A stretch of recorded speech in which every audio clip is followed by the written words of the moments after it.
നമുക്ക് ഏവർക്കും പ്രിയങ്കരനായ വീരശ്രീ വെള്ളാപ്പള്ളി നടേശൻ SNDP യോഗത്തിൻ്റെയും SN ട്രസ്റ്റിൻ്റെയും സാരഥ്യത്തിൽ 30 വർഷം, അതായത് 3 പതിറ്റാണ്ട് പൂർത്തീകരിച്ചു. ചെറിയ കാര്യമല്ല, ഒട്ടും ചെറിയ കാര്യമല്ല. മഹാകവി കുമാരനാശാന് പോലും SNDPയുടെ നേതൃത്വത്തിൽ 15 കൊല്ലം ഇരിക്കാൻ പറ്റിയില്ല. അപ്പോഴത്തേക്കും ശ്രീനാരായണീയരെ എല്ലാവരും കൂടി പുള്ളിയെ തള്ളി പുറത്താക്കി. പാവം കുമാരനാശാൻ ഗ്രാമവൃക്ഷത്തിലെ കുയിൽ എന്ന കാവ്യം എഴുതി അതിനോട് പ്രതികരിച്ചു എന്നുള്ളതാണ് ചരിത്രം. ആശാനെ പിന്നീട് 1 വർഷത്തേക്ക് SNDP യോഗത്തിൻ്റെ പ്രസിഡൻ്റായിട്ട് തിരഞ്ഞെടുക്കേണ്ടതായിട്ട്. പക്ഷെ അതിലൊന്നും വലിയ കാര്യമില്ല. അതിനപ്പുറത്തേക്ക് ആശാനൊന്നും ചെയ്യാൻ പറ്റിയില്ല. അതുപോലെ ഒട്ടും മോശക്കാരനല്ലായിരുന്നു നമ്മുടെ TK Madhavan. TK Madhavan general secretary ആവാൻ തന്നെ സാധിച്ചില്ല. അദ്ദേഹത്തിന് സംഘടനാ സെക്രട്ടറി ആവാനും സാധിച്ചു. അവരെക്കാളൊക്കെ ഗംഭീരനായിരുന്നു R. ശങ്കറാണ് SN ട്രസ്റ്റ് രൂപീകരിച്ചത്. അവരുടെ വിദ്യാഭ്യാസ സ്ഥാപനങ്ങൾക്കൊക്കെ അടിത്തറ പാകിയ ആളാണ് R. ശങ്കറിന് SNDP യോഗത്തിൻ്റെയോ ട്രസ്റ്റിൻ്റെയോ സാരഥ്യത്തിൽ 30 കൊല്ലം പോയിട്ട് 20 കൊല്ലം പോലും ഇരിക്കാൻ പറ്റിയില്ല. അതിനു മുമ്പ് കേസും കുട്ടീശ്വരമായി. അദ്ദേഹത്തെ ഈ കേരളകൗമുദി പത്രാധിപർ സുകുമാരനും മറ്റുമൊക്കെ ചേർന്ന് SNDP യോഗ നേതൃത്വത്തിൽ നിന്ന് പുറത്താക്കി. പിന്നീട് അദ്ദേഹത്തെ കേസ് കൊടുത്ത് SN ട്രസ്റ്റിൽ നിന്നും പുറത്തേക്ക് അടിച്ചു. ആ സങ്കടത്തിലാണ് അദ്ദേഹം ഹൃദയം തകർന്ന് മരിച്ചത്. R. ശങ്കർ വൈരക്കല്ല് വിഴുങ്ങി ആത്മഹത്യ എന്നൊക്കെ ചില വിരുദ്ധന്മാർ പറയുന്നുണ്ട്. പക്ഷേ അങ്ങനെയൊന്നുമല്ല. അദ്ദേഹം ഹൃദയാഘാതം മൂലം തന്നെയാണ് മരിച്ചത്. അതിൻ്റെ കാരണം ഈ SN ട്രസ്റ്റുമായി ബന്ധപ്പെട്ട കേസും കുട്ടീശ്വരമൊക്കെ തന്നെയായിരുന്നു. അപ്പോൾ R. ശങ്കറിൻ്റെ കാര്യം അങ്ങനെ കഴിഞ്ഞു. പിന്നെ ഇവർ രണ്ടുപേരെക്കാളും ഗംഭീരനായിരുന്നു MK രാഘവൻ കുറച്ചുകൂടി തിണ്ണമെടുക്കും കൂടിയുള്ള ആൾ. പക്ഷേ രാഘവൻ വക്കീലിനും അത്ര അധികം കാലമൊന്നും ഇരിക്കാൻ പറ്റിയില്ല. 15-18 കൊല്ലമേ അദ്ദേഹത്തിന് ഈ SN ട്രസ്റ്റിലും SNDP യോഗത്തിലും തുടരാൻ കഴിഞ്ഞു. അപ്പോഴത്തേക്കും പിന്നെ കേസായി, പ്രശ്നമായി, റിസീവർ ഭരണമായി, മറ്റു പല കുഴപ്പങ്ങളൊക്കെ സംഭവിച്ചു. ഏതായാലും വെള്ളാപ്പള്ളി നടേശൻ യോഗമുള്ള ആളാണ്. അദ്ദേഹത്തിന് 30 കൊല്ലം ചെറിയ കാലയളവല്ല. AK ആന്റണി മുഖ്യമന്ത്രിയായിരിക്കുന്ന സമയത്താണ് ഇദ്ദേഹം ട്രസ്റ്റിൻ്റെയും യോഗത്തിൻ്റെയും നേതൃസ്ഥാനത്ത് വരുന്നു. ഇപ്പോൾ എത്ര സർക്കാരുകൾ മാറിയെന്ന് ആലോചിച്ചു. AK ആന്റണി പോയി. അത് കഴിഞ്ഞ് നയനാരുടെ അടുത്ത മന്ത്രിസഭ വന്നു. അത് കഴിഞ്ഞ് വീണ്ടും ആന്റണി വന്നു, ഉമ്മൻചാണ്ടി വന്നു, VS വന്നു, വീണ്ടും ഉമ്മൻചാണ്ടി വന്നു, പിന്നെ പിണറായി വിജയൻ്റെ 2 സർക്കാരായി. അപ്പോൾ അങ്ങനെ ചെറിയ കാര്യമല്ല, ചരിത്ര നേട്ടം കൈവരിച്ച വെള്ളാപ്പള്ളി നടേശനെ സർവ്വനെ അഭിനന്ദിക്കാൻ ഈ അവസരം വിനിയോഗിക്കുകയാണ്. പക്ഷേ ഇതിൽ വേറൊരു തമാശ കൂടി. ഈ 30ാം വാർഷികം പ്രമാണിച്ച് നേരത്തെ തന്നെ പരിപാടിയൊക്കെ തീരുമാനിച്ചിരുന്നു. അതിൽ മുഖ്യമന്ത്രിയാണ് ഉദ്ഘാടകനായിട്ട് എത്തുന്നത്.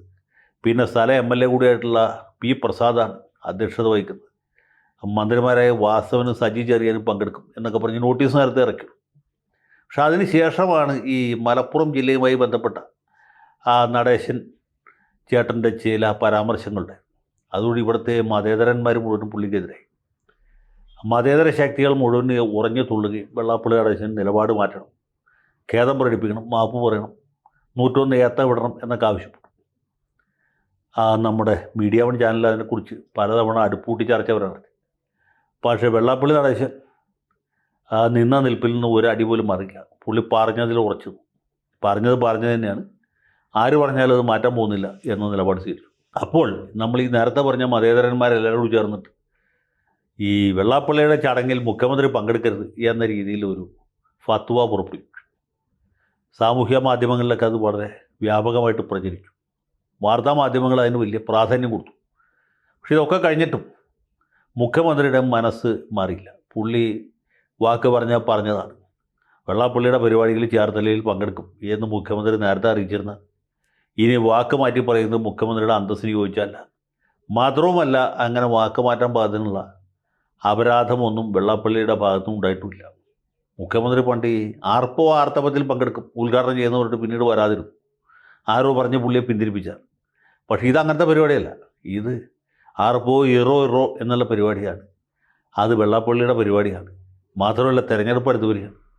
ഈ ലോക്കൽ ബോഡി ഇലക്ഷൻ ഈ കൊല്ലം അവസാനം മിക്കവാറും ഡിസംബർ മാസത്തിലുണ്ടാവും.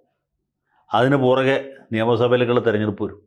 ഇദ്ദേഹം തന്നെയാണ് മുന്നണിയെ നയിക്കുന്നത്, പാർട്ടിയെ നയിക്കുന്നത്, 3ാം ഊഴത്തിന് ശ്രമിക്കുന്നത്. ഇങ്ങനൊരു സന്ദർഭത്തിൽ ഈ നേരത്തെ പറഞ്ഞ മതേതരന്മാരുടെ വോട്ടിനേക്കാൾ പ്രധാനമാണ് സ്വന്തം സമുദായക്കാരുടെ വോട്ട്, പ്രത്യേകിച്ച് വെള്ളാപ്പള്ളി നടേശൻ്റെ രാഷ്ട്രീയ നിലപാട് എന്ന് പറഞ്ഞാൽ അത് ചെറിയ കാര്യമല്ല.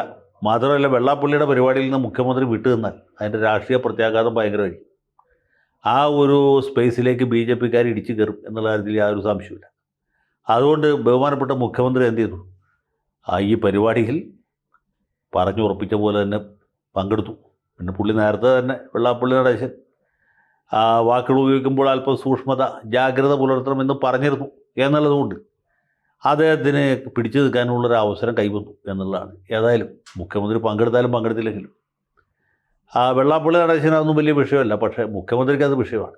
പങ്കെടുത്തില്ലെങ്കിൽ അത് സമുദായ അംഗങ്ങൾക്കിടെ ഉണ്ടാക്കാൻ പോകുന്ന പ്രത്യാഘാതം എന്തായിരിക്കും എന്ന കാര്യം മുഖ്യമന്ത്രിക്ക് മനസ്സിലായില്ലെങ്കിൽ പോലും അദ്ദേഹത്തിന് അടുത്ത് നിൽക്കുന്ന ആളുകൾ ഒരുപക്ഷെ ബ്രിട്ടാസെങ്കിലും പറഞ്ഞ് മനസ്സിലാക്കി കാണും എന്നാണ് ഞാൻ വിചാരിക്കുന്നത്. ഇതൊക്കെ ആണെങ്കിലും മുഖ്യമന്ത്രി പങ്കെടുത്തെന്ന് വെച്ച് ഈ ചടങ്ങിന് പ്രത്യേകിച്ച് അപകർഷവും സംഭവിച്ചില്ല, പ്രത്യേകിച്ച് ഉത്കർഷവും സംഭവിച്ചു എന്ന് പറയാൻ നിവൃത്തിയില്ല. കാരണം വെള്ളാപ്പള്ളി നടേശൻ്റെ മഹത്വം എന്ന് പറയുന്നത് ഇതിനെല്ലാത്തിനെയും അതിജയിക്കുന്ന ഒന്നാണ്. അദ്ദേഹത്തിന് ആശംസകൾ നേരുന്നു. ഇനിയും ദീർഘകാലം സമുദായത്തെയും പൊതുസമൂഹത്തെയും സേവിക്കാൻ ജഗന്നിയന്താവായ ഭഗവാൻ മഹാവിഷ്ണു അദ്ദേഹത്തിന് എല്ലാ തരത്തിലുള്ള ആരോഗ്യവും ഐശ്വര്യവും നൽകട്ടെ എന്ന് മാത്രം പ്രാർത്ഥിച്ചുകൊണ്ട് എൻ്റെ എളിയ വാക്കുകൾ അവസാനിപ്പിക്കുന്നു. നമസ്കാരം.